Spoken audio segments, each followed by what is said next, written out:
प्रायश्चित सत्याग्रह सप्ताह भाव में पालन करूँ गोटे सप्ताह अगस्त 9 क्रांति दिवस जोटा 1942 रे भारत छाड़ कथा कही गांधीजी एवं अगस्त 15 स्वाधीनता दिवस यही 9 रु 15 7 दिन प्रायश्चित सत्याग्रह सप्ताह कहीं प्रायश्चित कौन पे जे आमे जो सरकार को 25 वर्ष बसईचु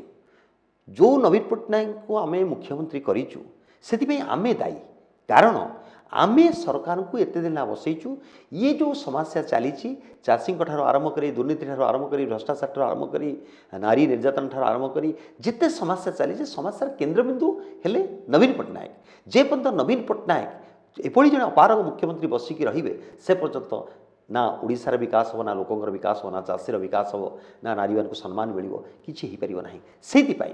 आमे ताकू बसईकरी पाप करूँ से पाप को धोइया आमे प्रायश्चित सत्याग्रह सप्ताह पालन करूँ